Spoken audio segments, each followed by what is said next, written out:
नमस्कार दोस्तों, आप सभी के स्टडी फॉर यूपीएससी चैनल में स्वागत है। आज तारीख है 19 मई 2026 और आज का न्यूज़पेपर आर्टिकल डिस्कशन का ये वीडियो होगा। आज के वीडियो में हम लोग क्या सब पढ़ने वाले हैं, तो भारत के प्रधानमंत्री जी की यात्रा हुई है स्वीडन के लिए, उसका अध्ययन करेंगे हम लोग। और उसके साथ में कल एक टॉपिक था, उसको भी पढ़ेंगे। और उसके अलावा गोल्ड सॉवरेनिटी बॉन्ड क्या होता है, इसके बारे में भी देखेंगे। और इबोला वायरस जो है उसका प्रकोप हुआ है कि WHO ने उसको फिर से घोषित कर दिया है कि ये वर्ल्ड हेल्थ इमरजेंसी है, तो उस टॉपिक को भी हम लोग देखेंगे। मैपिंग से रिलेटेड भी कुछ टॉपिक होंगे, तो ध्यानपूर्वक वीडियो को अंत तक देखिएगा। शुरू करते हैं। देखिए आज का सबसे पहला टॉपिक क्या है। हेडलाइन जो है इसमें से अडानी जी वाला न्यूज़ जो है इसको हम लोग कल परसों में कवर करेंगे। अडानी जी के ऊपर में आरोप लगा था जिसमें US ने उनको क्लीन चिट दे दी है। 265 मिलियन डॉलर ये घूस दे रहे थे इंडियन ऑफिशियल्स को।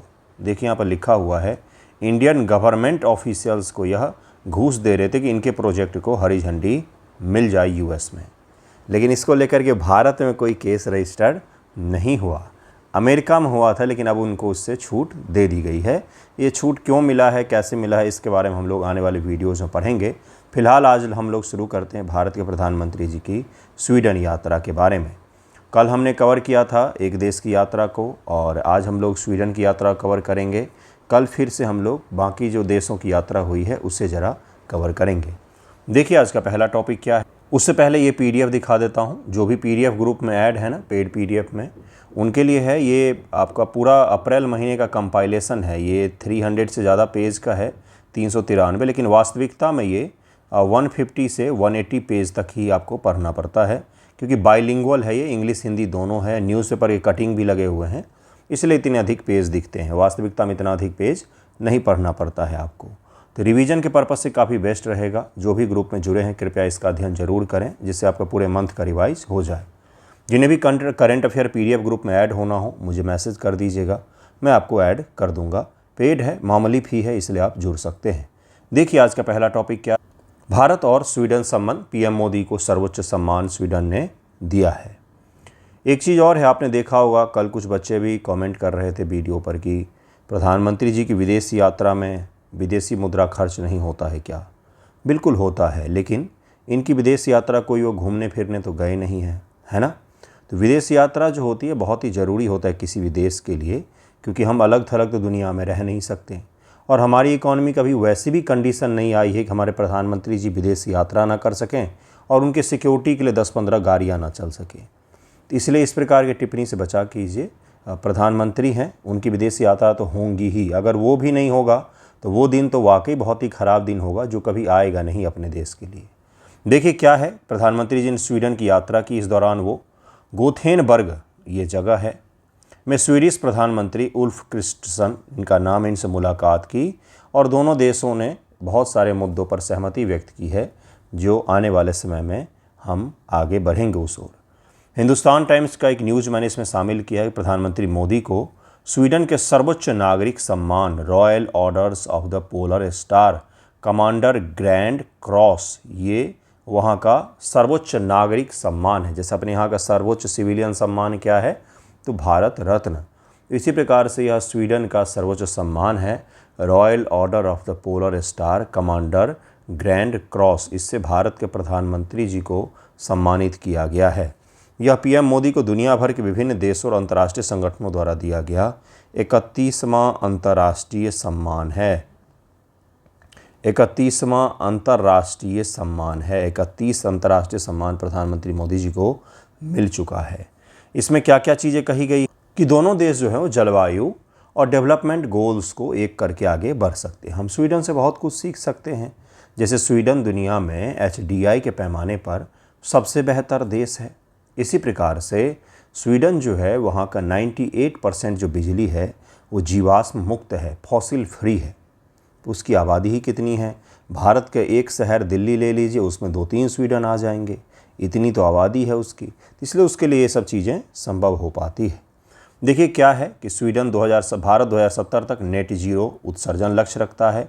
वहीं स्वीडन का इलेक्ट्रिक ग्रिड पहल जो है, पहले से ही 98% फॉसिल फ्यूल से मुक्त है। स्वीडन ने 1990 के बाद से ही अपनी अर्थव्यवस्था को दोगुना करते हुए उत्सर्जन में 1/3 की कमी की थी। 1990 में जो उन्होंने चीज़ करना शुरू किया वो हमने अब करना शुरू किया है। इसमें एक चीज़ कहा गया है भारत और स्वीडन के बीच में जो कल समझौता हुआ उसमें, कि हम लोगों ने वार्तालाप का स्तर पर, समझौतों का स्तर पर बहुत सारी चीज़ें की है, लेकिन इम्प्लीमेंटेशन में अभी भी हम पीछे हैं। उस ओर अब ध्यान देना चाहिए। इसके अलावा यूएन में सहयोग की भी बात की गई है। उद्योग संक्रमण के लिए नेतृत्व समूह लीड आईटी कहा जाता है को 2019 में भारत और स्वीडन द्वारा संयुक्त राष्ट्र के समर्थन से लॉन्च किया गया था। इसका मुख्य उद्देश्य भारी उद्योगों का डीकार्बनाइजेशन करना है। डीकार्बनाइजेशन का मतलब क्या होता है?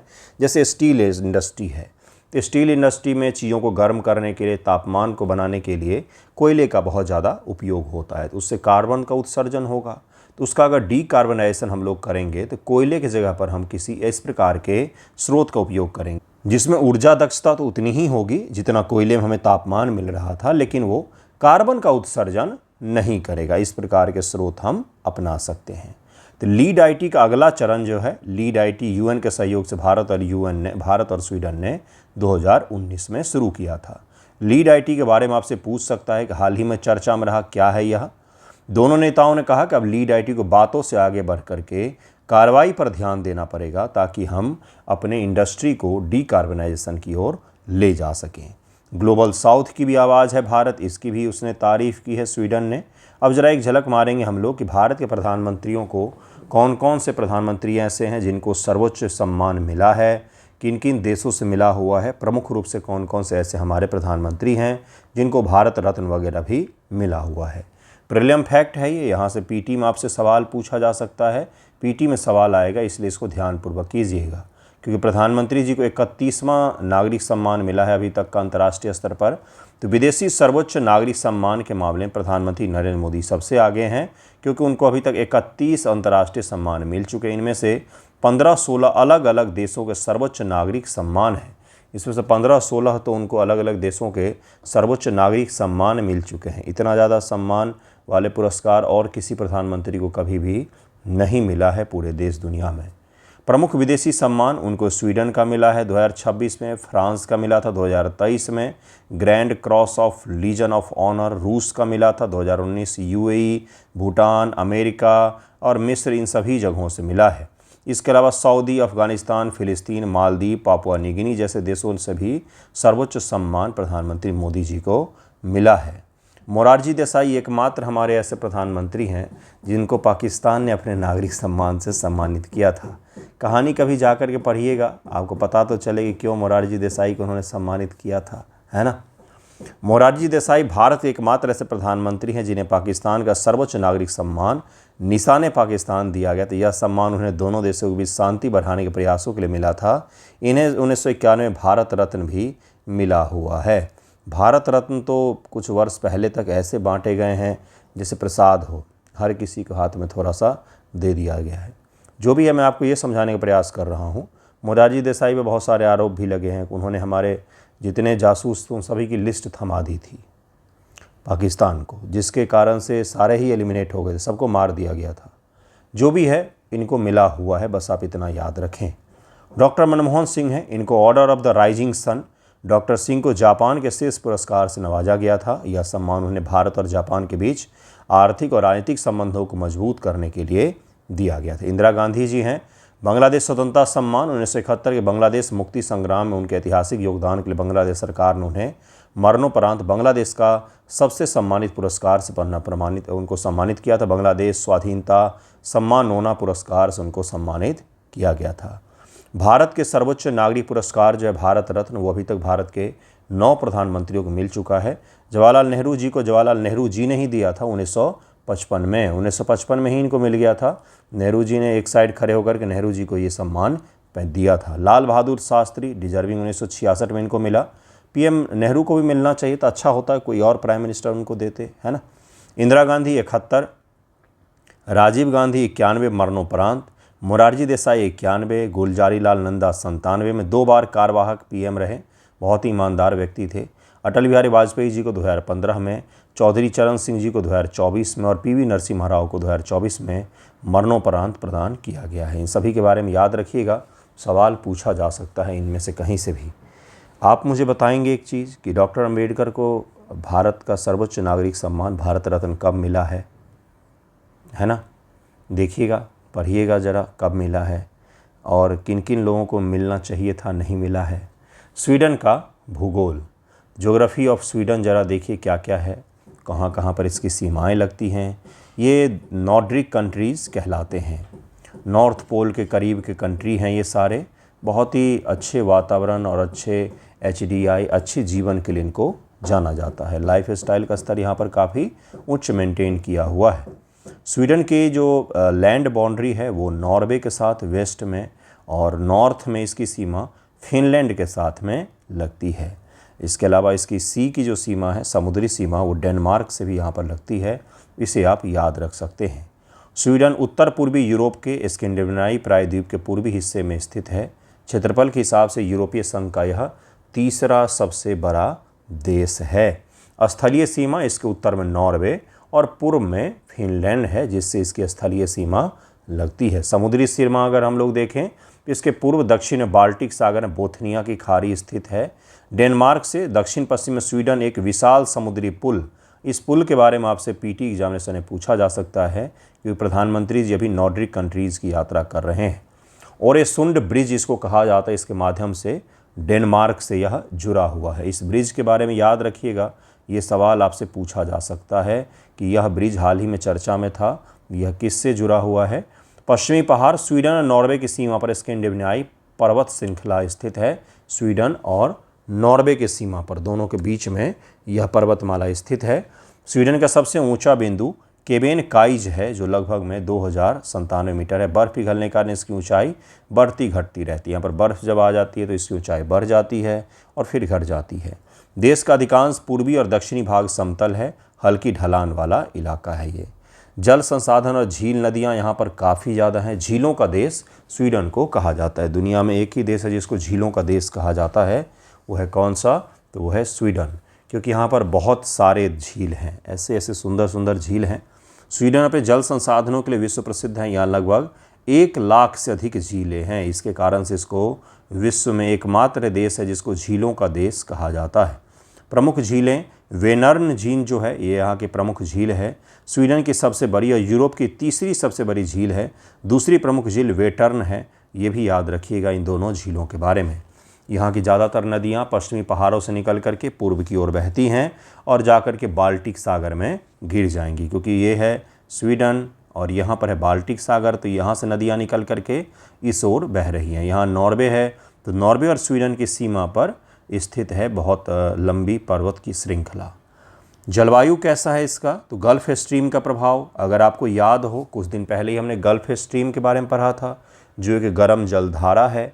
इस समुद्री जलधारा के उत्तर की ओर जाने के कारण से ही स्वीडन और इन इलाकों में समुद्र का पानी तुलनात्मक रूप से थोड़ा सा गर्म रहता है। और समुद्र का पानी गर्म रहने से क्या होगा, वहाँ पर मौसम उतना कठोर नहीं होता है जितना कठोर इस इलाके में होना चाहिए, जिसके कारण से यहाँ पर जीवन थोड़ा सा आसान होता है। और इसके साथ में चूँकि समुद्र का पानी गर्म है तो वो जमेगा नहीं, तो यहाँ तक आसानी से जहाज़ जो है पानी के वो इसी गल्फ़ जो स्ट्रीम है इसी के कारण से पहुँच पाते हैं। यह गर्म जलधारा है, इसी के कारण से ये सब कुछ संभव हो पाता है। तो इसको ज़रूर याद रखिएगा। एक जलधारा है जिसके कारण स्वीडन और इन सब देशों में जीवन अभी भी आसान बना हुआ है, नहीं तो यहाँ पर रह नहीं सकते हैं क्योंकि ये काफ़ी ज़्यादा ठंडा प्रदेश है। दक्षिणी स्वीडन या समशीतोष्ण जलवायु होती है यहाँ, जहाँ सर्दियाँ हल्की और गर्मियाँ सुहावनी होती है। उत्तरी स्वीडन आर्कटिक सर्कल के पास होने के कारण यहाँ सब आर्कटिक जलवायु है। मिडनाइट सन यहाँ पर आपको देखने को मिलेगा, आधी रात का सूर्य यहाँ पर आपको देखने को मिलता है, जहाँ पर सूरज कई सप्ताहों तक, महीनों तक अस्त ही नहीं होता है। 24 घंटे आपको सनलाइट दिखता ही रहेगा। वनस्पति और भूमि, ये तो आपको पता होना चाहिए। इसमें सबसे मुख्य चीज़ जो है स्केन क्षेत्र में पाई जाती है। क्या है वो? तो यहाँ केवल 8% कृषि योग्य भूमि है, केवल 8%, जो मुख्य रूप से देश के सुदूर दक्षिण में स्थित स्केन क्षेत्रों में पाई जाती हैं। अगर आपने वर्ल्ड ज्योग्राफी पढ़ा होगा तो उसमें कृषि पढ़ते हैं हम लोग, खेत खलिहान पढ़ते हैं, मैदान पढ़ते हैं, जनजातियों को पढ़ते हैं, कहाँ पर कौन सा फसल उत्पादन होता है, कहाँ पर किस प्रकार के पशुपालन किए जाते हैं, पशुपालन के लिए कौन सी घासें होती, अल्फ़ा घास कहाँ होते हैं, और उसको खाने वाली बकरियां होती, फिर बकरियों को इंसान खाती है, सब ज्योग्राफी में आता है ना। तो अगर आपने अध्ययन किया होगा तो स्केन एरिया के बारे में आपने पढ़ा होगा। चलिए आते हैं अगले टॉपिक पर, जिसको कहा जाता है कृत्रिम कैनोपी ब्रिज बनाया गया है पश्चिमी हुलॉक गिब्बन के लिए। लेकिन ये गिब्बन इतना जिद्दी था कि इसने ब्रिज को यूज़ करने से मना कर दिया था, बोला था हम नहीं उपयोग करेंगे। लेकिन हाल फिलहाल में इसने जब ब्रिज का उपयोग किया तब जाके की उम्मीद जागी कि हाँ, अगर हम इस प्रकार के ब्रिज का निर्माण करें वन क्षेत्रों में तो वहाँ पर हम इन जानवरों के लिए थोड़ा सा सहूलियत तो कर ही सकते हैं, 2-4 जानवरों को मरने से भी बचा सकते हैं। देखिए कितना सुंदर है, ये मस्त बैठा हुआ है, आराम की ज़िंदगी जी रहे हैं। असम के होलोंगपार गिब्बन अभयारण्य, क्या सवाल पूछेगा कि हाल ही में चर्चा में रहा होलोंगपार गिब्बन अभयारण्य देश के किस राज्य में स्थित है? असम, केरल, इस प्रकार से पूछ सकता है। असम, केरल, अरुणाचल, उसके बाद से एक और ऑप्शन दे देगा जम्मू कश्मीर। अब निकालिए इसमें से आंसर, है ना। तो इस प्रकार सवाल पूछ सकता है, सबसे आसान। और अगर कठिन सवाल पूछना होगा तो फिर आपसे स्टेटमेंट बना करके पूछा जाएगा।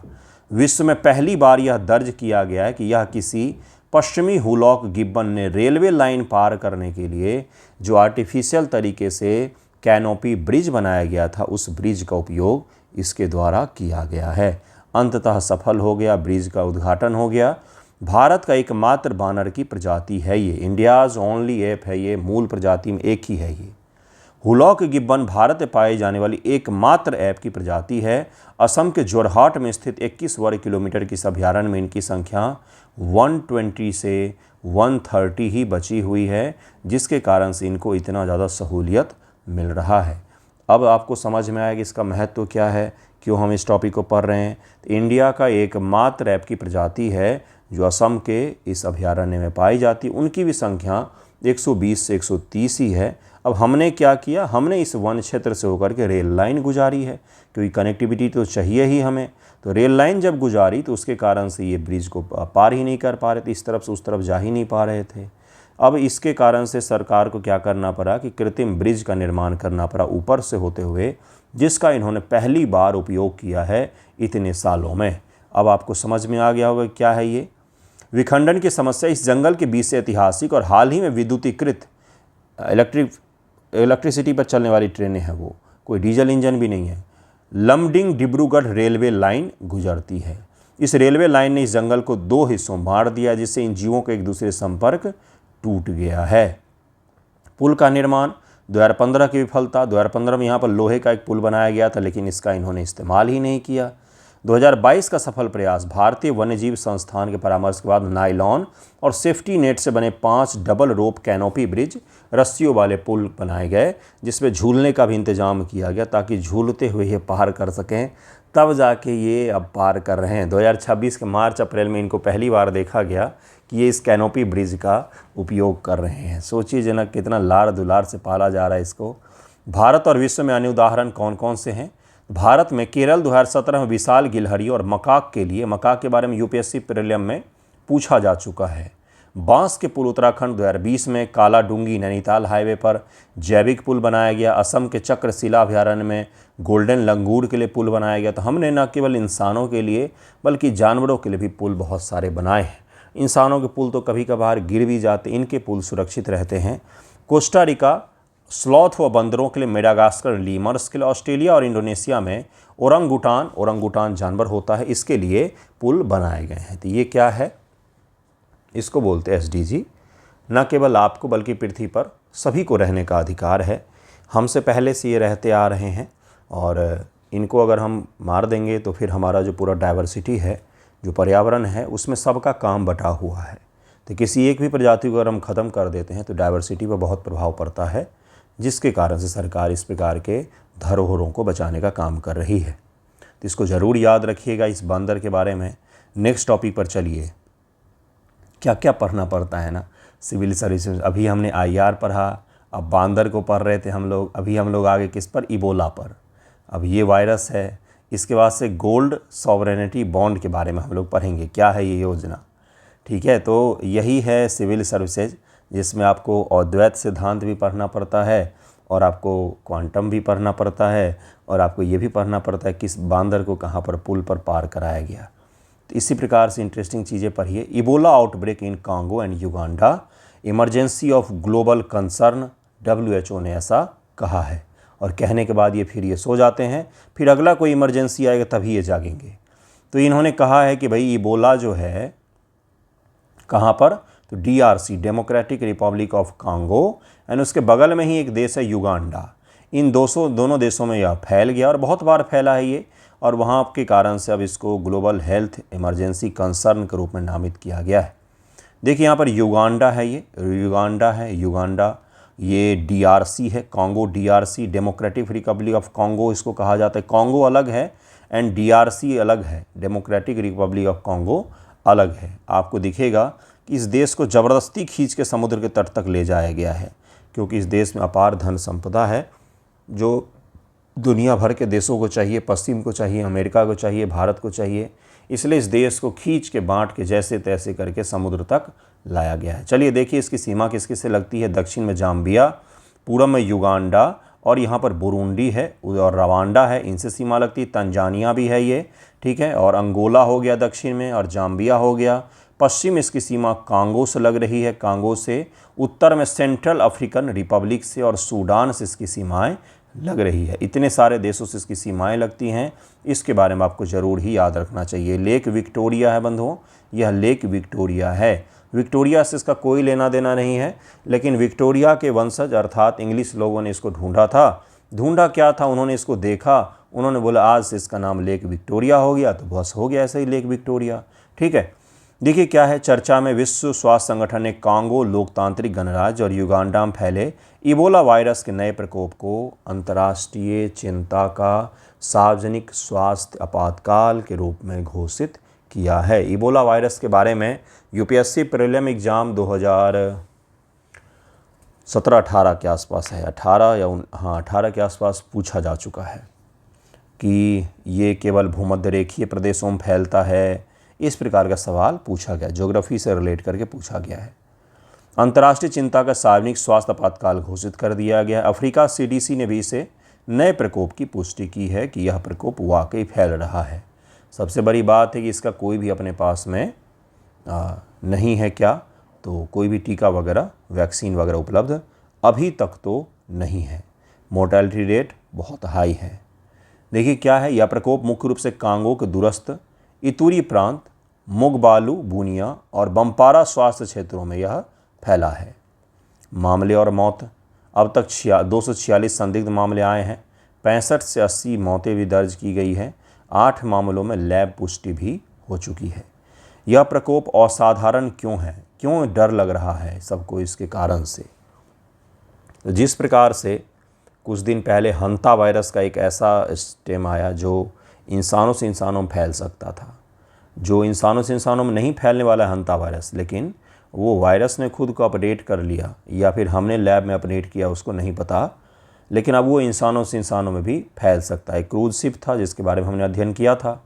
उसी प्रकार से ये जो है ना, इसको कहा जाता है बुंडी बुग्यो स्ट्रेन। ये वायरस का नया स्ट्रेन है। क्या कहा जाता है? बुंडी बुग्यो स्ट्रेन। ये इबोला वायरस का नया स्ट्रेन है।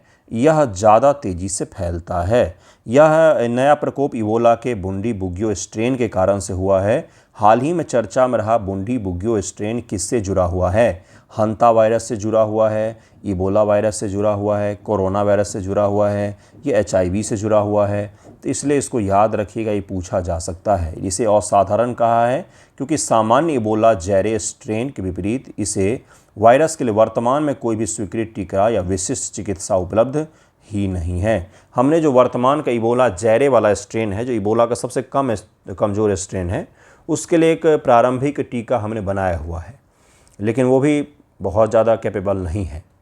तो अब जो नया स्ट्रेन आया है, इसका पुराने स्ट्रेन से कुछ खास लेना देना है ही नहीं।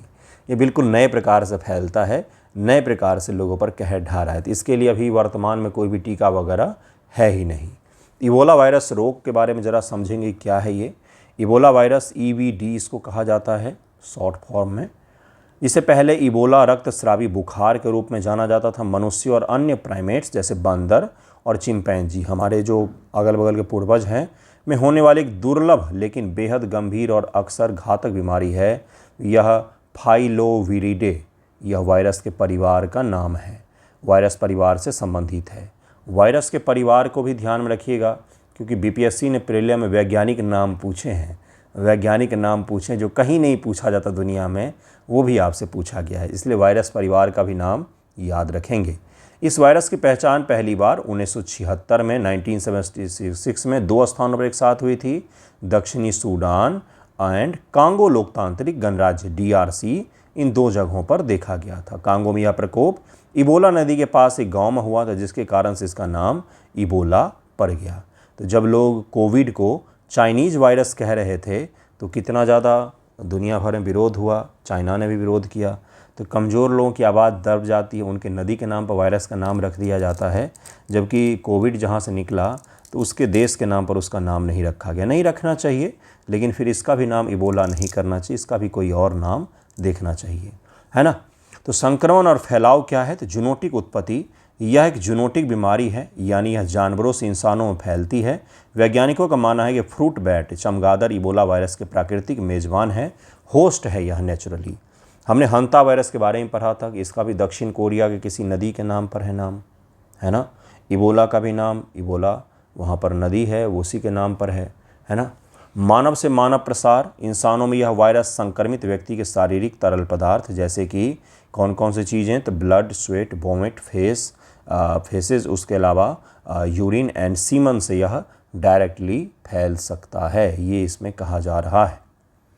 इसके लक्षण वायरस के संपर्क में आने से 2 से 21 दिनों के भीतर दिखाई देते हैं। प्रारंभिक लक्षण में तेज़ बुखार होता है, थकान होता है, मांसपेशियों में दर्द, सिर दर्द, गले में खराश, और गंभीर लक्षण में यहाँ पर लिखी हुई चीज़ें हैं क्या क्या सब हो सकता है। उल्टी, दस्त, त्वचा में चकत्ते, किडनी लीवर काम करना बंद कर देंगे। सबसे गंभीर मामले तो शरीर के अंदर और बाहर जैसे मसूर और आँखों से ब्लड निकलने लग जाता है, आँख से ब्लड निकलने लग जाता है, इतना ख़राब यह बीमारी है। ठीक है, मृत्यु दर बहुत ही ज़्यादा है, 25 से 90%। कोरोना में 1 से 2% के बीच में मोर्टेलिटी रेट था, इसमें 25 से 90% के बीच में यह रेट है। 6 ज्ञात स्ट्रेन हैं इसमें, 4 इंसानों में बीमारी पैदा करते हैं, जायरे, सूडान, ताई फॉरेस्ट और बुंडीबुग्यो, ये 4 इसके ऐसे स्ट्रेन हैं जो इंसानों में बीमारी पैदा करते हैं। सबसे आम और घातक स्ट्रेन इबोला जायरे के लिए एवर्बो, यह क्या है, तो यह एक वैक्सीन मौजूद है।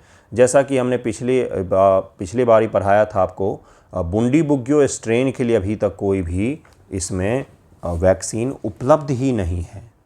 तो एक के लिए हमने वैक्सीन बनाया, लेकिन हुआ क्या, उस वायरस ने खुद को उस वैक्सीन के सहारे अपडेट कर लिया और अब उस पर वो वैक्सीन काम ही नहीं कर रहा है। तो ये वायरस खुद को अपडेट कर रहा है, जिसके कारण से यह समस्या और भी ज़्यादा गंभीर बनती जा रही है। अब आपको समझ में आया होगा। गंभीर मरीजों के इलाज के लिए 2 मोनोक्लोन एंटीबॉडी दिया जाता है, यहाँ पर नाम लिखा हुआ है, इनके नाम आपको याद रखने आवश्यक नहीं है। नेक्स्ट टॉपिक है सॉवरेन गोल्ड बॉन्ड, मिस्ड एम, PM एश्योरिटी वगैरह वगैरह। प्रधानमंत्री जी ने जब से कहा है कि गोल्ड कम खरीदो, तब से एक पुराना गोल्ड का जो स्कीम चलता था भारत में, 2015 में शुरू किया गया था, लेकिन उसको बंद कर दिया गया। उसको कहा जाता था gold bond, sovereign gold bond. बहुत ही बेहतर था, ETF से की तुलना में काफ़ी बेहतर था। ETF क्या होता है?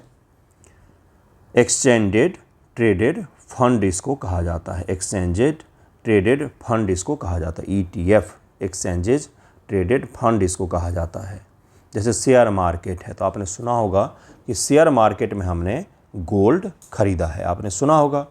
तो आप क्या करते हैं, 10,000 के भी गोल्ड खरीद सकते हैं आप, वहाँ पर 1,000 रुपये का भी गोल्ड खरीद सकते हैं। तो जैसे ही आपने ETF शेयर मार्केट में एक ETF खरीदा गोल्ड का, ठीक है, तो उस कंपनी को 1,000 रुपये के फिजिकल गोल्ड अपने पास में रखने पड़ेंगे। बिल्कुल सही सुन रहे हैं आप।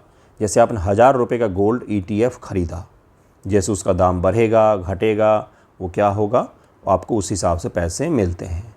आपके पास में गोल्ड नहीं आया, बस आपने ETF खरीदा है जिस पर लिखा हुआ है कि आपको 1000 रुपये गोल्ड प्राप्त हुए।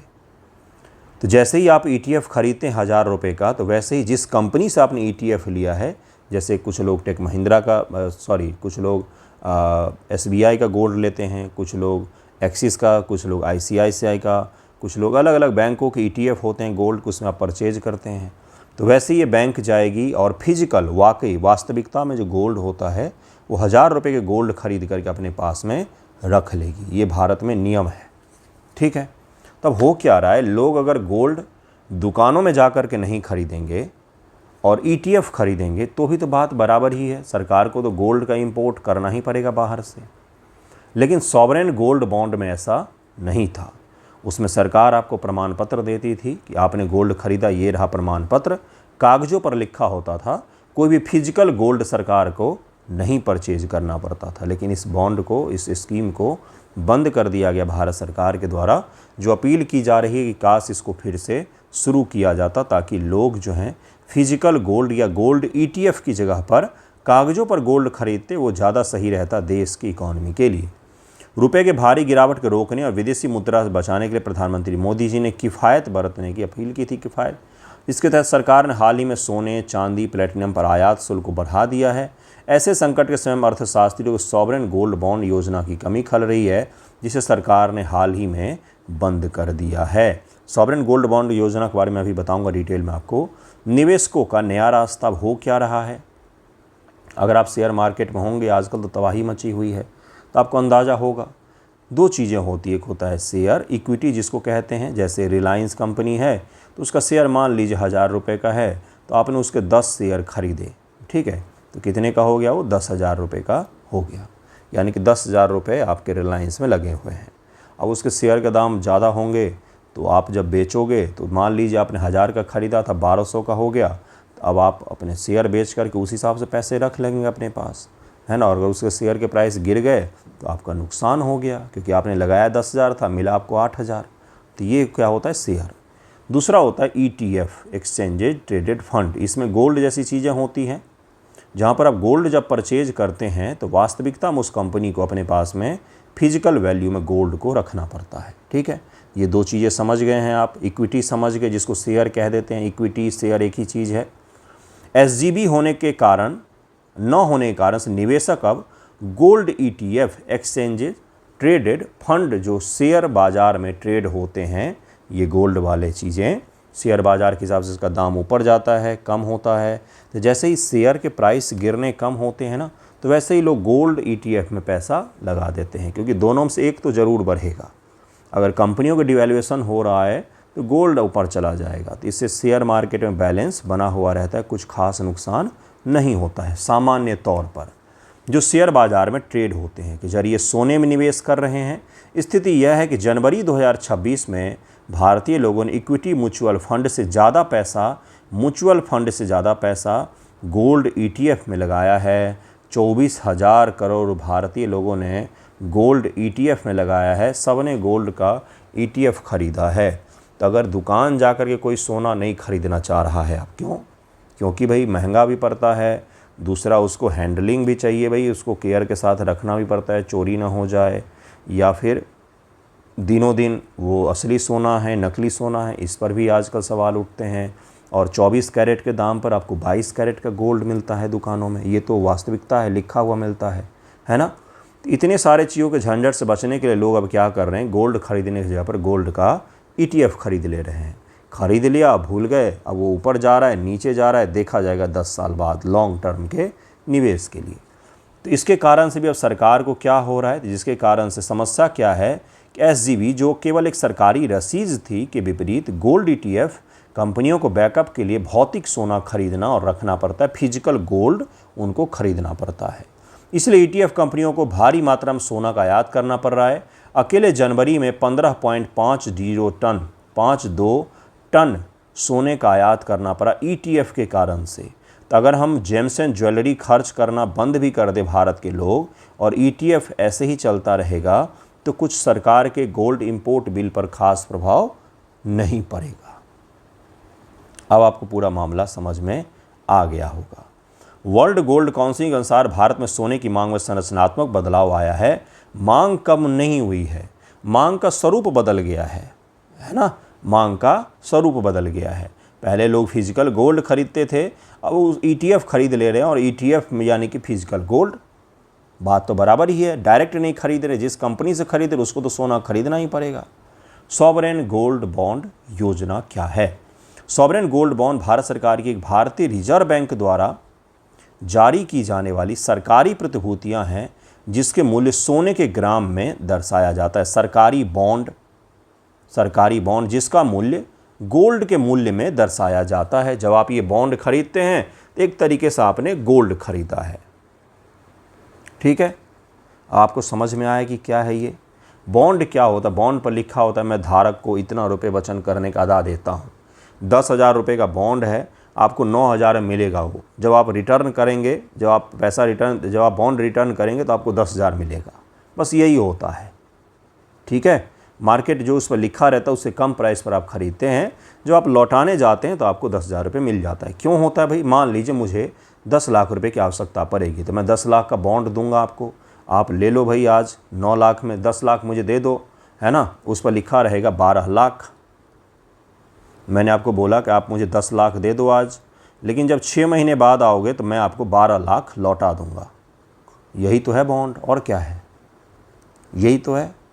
इसी को भारी भरकम शब्द दे दिया गया बॉन्ड और ये वो सो, तो यही है बॉन्ड। लेकिन इसका मूल्य जो है ना यहाँ पर गोल्ड के मूल्यों में तय की जाती थी, इसीलिए इसको क्या कह दिया गया? स्वर्ण मुद्रीकरण योजना के रूप में इसको शुरू किया गया था RBI के द्वारा। इसका मूल उद्देश्य था भौतिक सोने की मांग को कम करना, ताकि भारत के सोने का आयात को घटाया जा सके और विदेशी मुद्रा की बचत की जा सके। 2015 में हमने ऐसा सोचा था, लेकिन आज हम इस प्रकार की चीज़ों को सोच ही नहीं रहे हैं। अब ज़रूरत महसूस हो रही है इसकी। निवेशकों के लिए SGB के फ़ायदे बहुत ज़्यादा थे। अतिरिक्त निश्चित आय होता था, क्योंकि इसमें 2.5% प्रतिवर्ष का निश्चित ब्याज भी मिलता था। अब आपने 1 करोड़ लगाया हुआ है, 1 करोड़ का 2.5% प्रतिवर्ष निश्चित कर लीजिए कितना पैसा आपको मिल रहा है, ब्याज भी मिल रहा है। कर का भी लाभ है, 8 साल की परिपक्वता पूरी होने पर मिलने वाले लाभ का पूंजीगत लाभ कर से पूरी तरीके से छूट मिलता था। इससे टैक्स में भी छूट मिलता था।